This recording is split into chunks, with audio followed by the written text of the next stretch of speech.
পৰহি মোৰ ফেচবুক পেজত শিৱসাগৰৰ সন্মানীয় বিধায়ক অখিল গগৈদেৱক লৈ বৈকুণ্ঠ প্ৰিন্স পাঠক বোলাজনে যি ধৰণৰ বিৰূপ মন্তব্য প্ৰকাশ কৰিছিলে তাৰ বিৰুদ্ধে মই এটা ভিডিঅ' আগবঢ়াইছিলোঁ।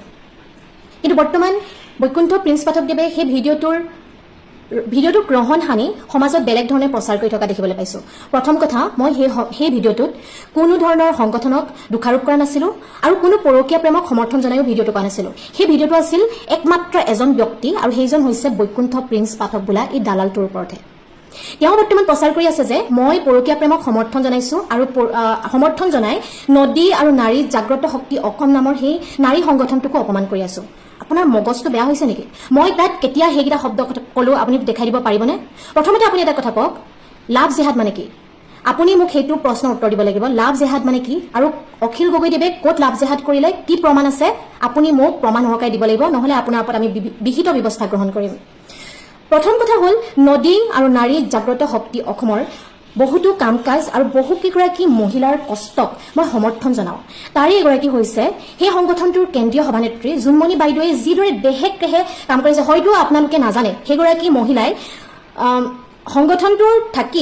সংগঠনটোৰ সহায় নলয় কিয়, অন্ততঃ কাৰো টকা পইচা সহায় নলয়, নিজৰ টকাৰে হ'লেও তেওঁ বহুত মানুহক নিস্বাৰ্থভাৱে সহায় কৰি আছে। তেওঁ লাগিলে গাড়ী মটৰ নাথাকিলেও স্কুটি চলাই 1000 কিলোমিটাৰ 100 কিলোমিটাৰ গৈও মানুহক সহায় কৰি আছে। সেইগৰাকী ব্যক্তিয়ে মহিলাই কিদৰে বাকী মহিলাসকলক একত্ৰিত কৰি মহিলাক সবলীকৰণ কৰিব পাৰি তাৰ বাবে চেষ্টা কৰি আছে। সেইগৰাকী মহিলাৰ কাম কাজত মই আপ্লুত হৈ মই ব্যক্তিগতভাৱে তেওঁক যোগাযোগ কৰিছিলোঁ আৰু বৰ্তমানেও মই সেই বাইদেউক বিভিন্ন কামত সহায় কৰি আছোঁ। তেওঁৰ সেইবিলাক কাম, এই সংগঠনটোৰ সেইবিলাক কামে মোৰ মন প্ৰাণ চুই যায়। আৰু এগৰাকী বাইদেউৰ নাম আছিলে, তেওঁ হৈছে গায়ত্ৰী শইকীয়া বাইদেউ। এই কেইগৰাকীমান বাইদেৱে ইমান ধুনীয়াকৈ সংগঠনটোত থাকি কাম কৰি আছে, সেইটো কিন্তু শলাগিবলগীয়া। আৰু আপোনালোকে যদি নাজানে আপোনালোকে তেওঁলোকৰ কাম কাজবিলাক চাব। দ্বিতীয়তে, এই বৈকুণ্ঠ প্ৰিন্স পাঠক বোলা ব্যক্তিজনে যদি সাহস আছে মোৰ লগত লাগিবলৈ, আপুনি নিজাববীয়াকৈ লাগক। আপুনি এই মহিলা সংগঠনক মহিলাসকলক টানি আনি মহিলাসকলক বিপথে পৰিচালিত কৰি মোৰ হৈ যুঁজিবলৈ বাধ্য নকৰাব। সেইটো অতি লাজৰ কথা। মানে মোৰ হাঁহি উঠিছে। আপোনাৰ ইমান আপুনি ভয়াতুৰ নে যে মোৰ উত্তৰ দিবলৈ আপুনি গোটেই মহিলা সংগঠনক টানি আনিবলগীয়া হৈছে? মোৰ কথা হ'ল, মই কোনো নাৰী কোনো মহিলা সংগঠনক মই অপমান কৰা নাই, সেইটো মোৰ স্পষ্ট কথা। আৰু তাত মই কোনো ধৰণৰ সংগঠনৰ নামো লোৱা নাছিলোঁ। মোৰ এই ভিডিঅ'টো আছিল মাত্ৰ এই বৈকুণ্ঠ প্ৰিন্স পাঠক বোলাটোৰ ওপৰতহে। দ্বিতীয়তে, পৰকীয়া প্ৰেমক মই সমৰ্থন কৰোঁ বুলি মোক বহুতে অপমান কৰি আছে। মই তাত কেতিয়া ক'লো যে মই পৰকীয়া প্ৰেমক সমৰ্থন কৰোঁ? আচলতে এই শব্দবোৰ মোৰ মুখত আনিবলৈও লাজ লাগে। এই দালাল বৈকুণ্ঠ প্ৰিন্স পাঠকৰ কাৰণেহে মোৰ মুখত এই শব্দবোৰ আনিব লগা হৈছে। পৰকীয়া প্ৰেমে কিদৰে ঘৰ 2-4খনমান ঘৰক নষ্ট কৰি দিব পাৰে সেইবোৰ আমিও জানো। কিন্তু এটা কথা, পৰকীয়া প্ৰেম অবৈধ নহয়, এই কথা আইনেও কৈ থৈছে। আচলতে ভাৰতত পৰকীয়া প্ৰেমক এডাল্ট্ৰি অপৰাধ হিচাপে গণ্য কৰা নহয়, কিন্তু বিবাহ বিচ্ছেদৰ ভিত্তি হিচাপে গণ্য কৰা হয়। ভাৰতীয় দণ্ডবিধিৰ 497 নং ধাৰাত এই পৰকীয়া প্ৰেমক অপৰাধ বুলি কোৱা হৈছিল যদিও কিন্তু 2017 চনত এই পৰকীয়া প্ৰেমক অপৰাধ বুলি গণ্য কৰা নহয়। এইটো হৈছে আইনৰ বিষয়, তাত মুখ সাঙুৰি অনাৰ কি প্ৰয়োজন আছে? মই কোনো কালে পৰকীয়া প্ৰেমক সমৰ্থন কৰোঁ বা নকৰোঁ সেই কথাটো মই সেই ভিডিঅ'টোত উল্লেখ কৰা নাই। কিন্তু এই বৈকুণ্ঠ প্ৰিন্স পাঠক বোলাটোৱে সমাজত বিভ্ৰান্তিৰ সৃষ্টি কৰি আছে যে মই পৰকীয়া প্ৰেমক সমৰ্থন কৰি এই নাৰী সংগঠনৰ কাম কৰি থকা সকলক অপমান কৰিছোঁ। এই মানুহটোৰ মগজটো বেয়া হৈছে নেকি?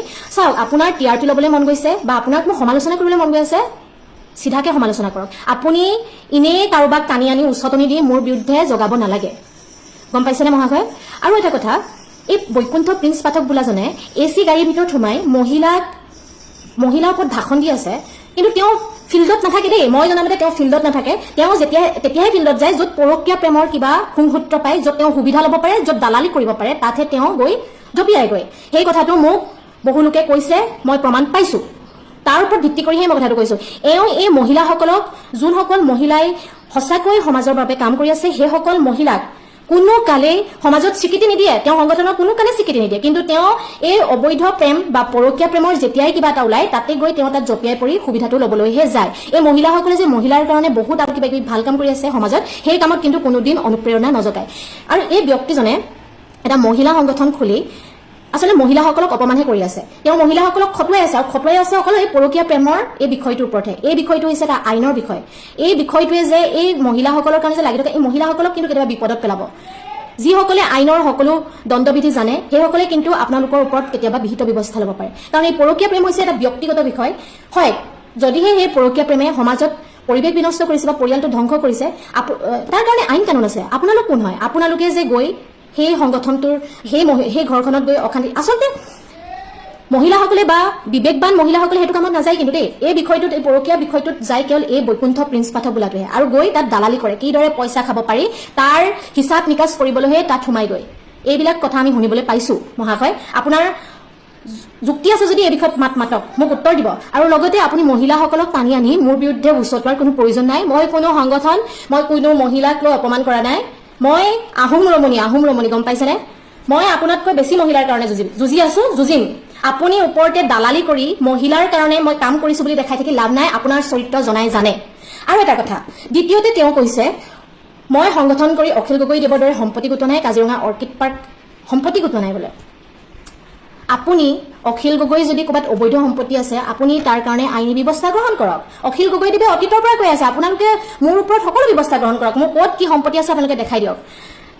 অৰ্কিড পাৰ্কখন কি হয় আপুনি জানেনে? আপুনি যদি নাজানে অৰ্কিড পাৰ্কখনত এবাৰ আহিব, আপুনি তাত আহি অনুভৱ কৰিব পাৰিব অৰ্কিড পাৰ্কখন আচলতে অসমৰ বাবে কি এটা ডাঙৰ অৱদান। আৰু সেইটো অখিল গগৈৰ ব্যক্তিগত সম্পত্তি নহয়, সেয়া হৈছে কৃষক মুক্তি সংগ্ৰাম সমিতিৰ লগতে সেই দুৰ্গাপুৰ অঞ্চলৰ গাঁৱৰ ৰাইজৰ অৱদান।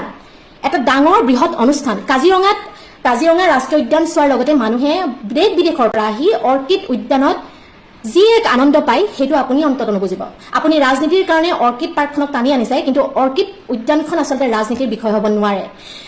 তাত কৃষক মুক্তি সংগ্ৰাম সমিতিয়ে 200ৰো অধিক নিবনুৱাক সংস্থাপন দি ৰাখিছে। তাৰ ওচৰৰ গাঁওখনৰ সমগ্ৰ ৰাইজে তাত ব্যৱসায় কৰি ঘৰ চলাই আছে। সেই অনুষ্ঠানটোক আপুনি ৰাজনীতিকৰণ কৰিবলৈ নাযাব। সেই অনুষ্ঠানে অসমত এটা ডাঙৰ নিবনুৱা সমস্যাক সমাধান কৰি থকাৰ লগতে ই এক অসমৰ কাৰণে এটা অৱদান। আপুনি অন্তত সেই অনুষ্ঠানটোক সন্মান কৰিব নাজানিলেও অসন্মান নকৰিব। আপোনাৰ তাত কোনো অধিকাৰ নাই। আৰু আপুনি মোক এটা উত্তৰ দিব লাগিব, এই লাভ জিহাদ কি হয় সেইটো প্ৰশ্ন আপুনি মোক উত্তৰ দিব লাগিব। অখিল গগৈ ক'ত লাভ জিহাদ কৰিলে? আৰু এইবিলাক শব্দ অসমৰ মুখ্যমন্ত্ৰী ডাঙৰীয়াৰ মুখত আমি শুনিবলৈ পাওঁ। আপোনালোকে ধেমা ধৰাখিনিয়ে সেই শব্দবোৰ ব্যৱহাৰ কৰি যাকে তাকে অপমান কৰি নাথাকিব। আৰু মোক কৈছে মই অখিল গগৈ ভাগিনীয়েক। চাওক, মই কাৰোবাৰ ভাগিনীয়েক হয় কিবা হয় মোৰ সেইবিলাক কথা নাই। মই হৈছো প্ৰথম অসমৰ এগৰাকী নাগৰিক, মই সচেতন নাগৰিক। মই কিবা বেয়া দেখিছো মই তাত মাত মাতিম। তাত আপুনি মোক কাৰোবাৰ লগত সম্বন্ধ টানি আনি মোক কিবা কিবি কথা কৈ থাকিব, সেইবিলাক আচলতে কথাও নহয়। মই কাৰোবাৰ ভাগিনীয়েক হৈ মই দালালি কৰিবলৈ যোৱা নাই, মই ঠিকা ঠুকলি ল'বলৈ যোৱা নাই, মই শিৱসাগৰ উন্নয়নত বাধা দিবলৈ যোৱা নাই। মই কিদৰে তেওঁৰ ভাগিনীয়েক হৈও মই কিদৰে শিৱসাগৰত সকলো সমস্যা সমাধান হয়, অসমৰ সকলো সমস্যা সমাধান হয়, মই তাতে গুৰুত্ব দি আছো। শিৱসাগৰ যদি কিবা মই হোৱা কোনোবাই যদি মই সামাজিক মাধ্যমত দেখো যে শিৱসাগৰ এইটো কাম হোৱা নাই, মই লগে স্ক্ৰীনশ্বট ৰাখি মই তেওঁৰ পিএ বা মই অখিল গগৈদেৱক ব্যক্তিগতভাৱে জনাই দিওঁ এইটো বিষয়ত আপুনি চাব। মই সেইটো কাম কৰি আছো। মই অখিল গগৈৰ ভাগিনীয়েক হৈ মই সুবিধা ল'বলৈ যোৱা নাই, বুজিছে নহয়? মই সুবিধা ল'বলৈ যোৱা নাই। আপুনি হৈছে এটা দালাল, পৰকীয়া প্ৰেমৰ নামত ধন দাবী কৰি থকা এটা দালাল।